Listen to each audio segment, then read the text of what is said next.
If you do those 3 things, I guarantee your skin should start to behave better. Hey guys, what's up? So today I want to talk about creating the perfect skincare routine for you. That's probably the key thing, the perfect skincare routine for you. When you look in the media, like there's so much like different advice out there. You know, some people recommend like this 16-step like skincare routine, and I don't know about you guys, but personally I just find it very confusing, a little bit overwhelming, and especially when you're trying to figure out your skin and you're constantly reading, you know, you should be doing this, you should be doing that, like you can't start jumping around. You're like, okay, I'll just try this, try that, and it gets very confusing for your skin as well. In today's video I thought I would share how I recommend, you know, getting your skincare routine back on track. Also talk about what the fundamentals are, because there's no point jumping and trying all these different, you know, serums and acids and all this kind of stuff that everyone's saying you should have in your skincare routine if you haven't got the fundamentals really strong and in place, because it's actually the fundamental parts of your skincare routine that are going to make the biggest impact on your skin and how it behaves. So anyway, let's get into today's video. If you haven't already, come join the family, press the subscribe button. I try and upload videos every day, Monday to Friday, so that is 5 videos a week. So if you like skincare videos and all that kind of stuff, don't miss out and press the subscribe button. The first 3 things I think you need to really nail down in your skincare is your cleanser, your moisturizer, and your exfoliator. You could have a really solid, successful routine just off those 3 products, in my opinion. So let's start off with the cleanser. The cleanser is kind of like the king of your skincare. If your cleanser is wrong, it's a little bit like a domino effect through the rest of your skincare, and it just makes everything unbalanced if it isn't right. The test you can do is after you cleanse your skin, don't put anything on, leave it completely bare and see how your skin feels. If your skin starts to feel dry, tight, uncomfortable, your cleanser is wrong. You are stripping your skin. It's just, you know, that's what's happening. You're stripping your skin, which is making it feel tight. Some people, especially if you have oily or more acne prone skin, you know, they enjoy that feeling, you might say, but I like the feeling when my skin's clean. And no, you need to stop that, because that's not a good feeling to have. It should feel comfortable. It shouldn't feel, unless you've got severely like dry skin where you just feel like you need to get moisture on it because you've got like flaky patches and you're very dry.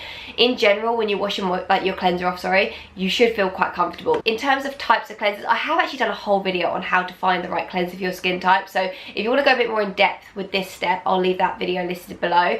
But in general, I think creams and gels are quite nice places to start. I do like oils as well, but the thing with the oil, you need to really make sure it's right for your skin type. And I think at the beginning stages, when you're trying to figure out a cleanser that kind of brings your skin back into balance, maybe go for like a cream or a gel or something first and then experiment with the oils later, only because you want to find a cleanser that you can use morning and night and just stick with that one for the beginning. And I think sometimes with the oil cleansers, if that's going to be your one cleanser, using that morning and night every single day, it might just be a bit too much for the skin in general. So yeah, maybe go for like a cream or a gel first, just to really home in on that holy grail for yourself. Overall though, the one that I would look out for is the foams. Personally, I'm not a fan of the foams at all.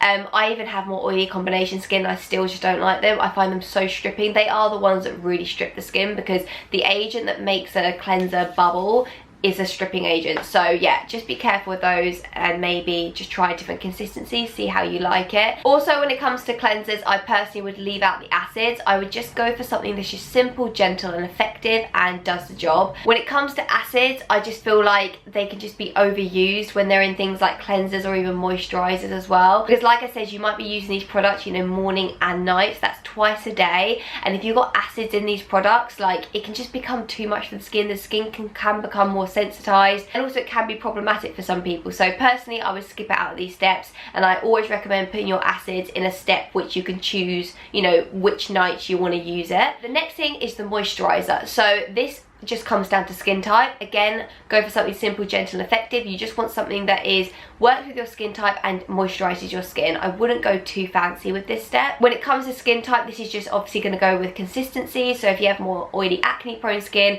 go for a lightweight moisturizer. So like I use my Hydranium and Thistle. I found that one really works well with my oily, acne prone skin. Has no pore clogging ingredients. That's another thing I would look out for. What are the ingredients in this moisturizer? How clogging are they to the pores? And if you've got more dry skin, then you might want to go for a richer moisturizer, or you might also want to play with consistency. Do you prefer a cream, or do you like a gel? Do you like a water-based product? Do you like oil? I mean, just see which consistency works best for your skin. And these two steps, when you're trying to figure these two steps out, literally just do these 2 steps, morning and evening. Just do that. Don't have anything else going on the side when you're trying to figure out these steps. And yeah, just keep it simple. And once you find those 2 steps, then you know, okay, then you can start building back, you know, other things that you were using before. Then the last step that I said was exfoliation. Now this is so important for every single skin type, every single age. And what an exfoliator is doing is buffing off the dead skin cells off the skin, and it's also going to help with the regeneration of your skin. So it's so important just for the health of your skin, but also if you have more acne prone skin, for example, like you don't want dead skin cells building up on the skin because they can become problematic and cause breakouts and clogged pores. If you have dry skin, obviously you want to buff away any dry flakiness on the skin to, you know, reveal you know, really lovely clean fresh skin underneath. And it's just super important in general just for the integrity of the skin, so I really recommend doing that. You can either go for a physical exfoliant or a chemical exfoliant. If you go for a physical exfoliant, I always recommend go for something with a round bead. So my one uses jojoba beads, so they're completely spherical. But yeah, just check into what your exfoliator is using. You just don't want the ones that have crushed up pieces.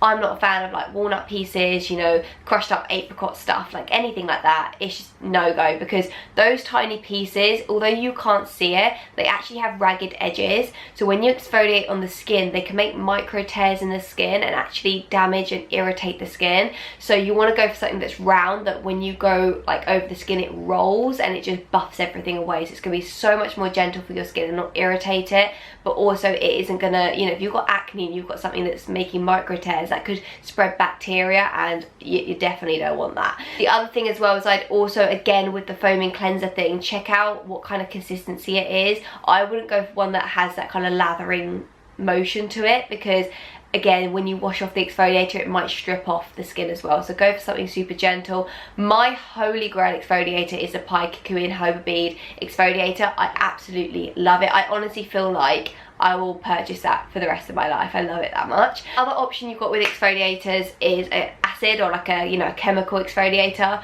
So this could be like a glycolic, or it could be like a lactic acid, you know, something along those kind of lines. You could try that if you would prefer not to use a physical one. My recommendation with acids is start off with a very low percentage and build your way up. And also in general with exfoliation is start off just doing like 2 times a week. This is going to depend on your skin type, but I think 2 times a week is a really good starting point. If you have extra sensitive skin and it gets aggravated very easily, then maybe once a week is enough for you.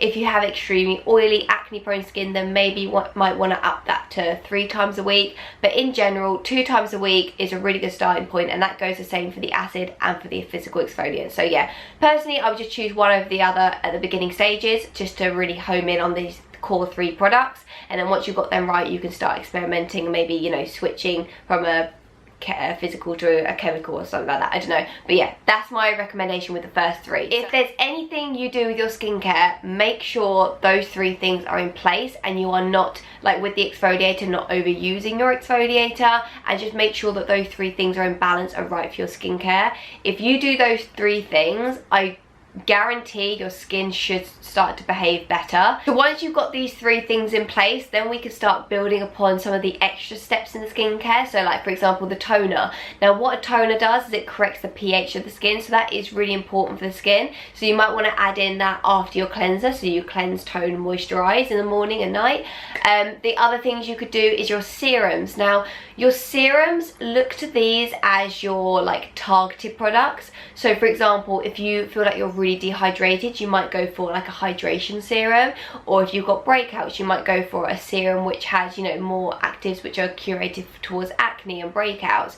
But these are the targeted products. Then you can choose when and where you want to put this product, and you can really find where the balance is for your skin, because I really do believe overuse of these products is one of the big problems for a lot of people with their skincare. Another step you could then, you know, later down the line add in is a mask. So you might want to do like maybe a deep cleanse mask once a week, or, you know, there's so many different masks out there. You could do a hydration mask, you know, a radiance mask. Like there's so many different masks you can get. So that's kind of like your little add-on. Like to me, like, I just think they're not the fundamentals, they're not the necessities, they're just kind of like little add-ons when you feel like your skin needs it. So overall, my view of like the perfect, you know, full extensive skincare routine would be cleanse, tone, serum, moisturize, and then exfoliate 2 times a week, and maybe a mask once a week. And to me, that is enough. There's going to be people, and maybe some of you guys watching, who have way more steps in a skincare routine. That's fine, we're all very different, but for me, I just think that is a really solid routine.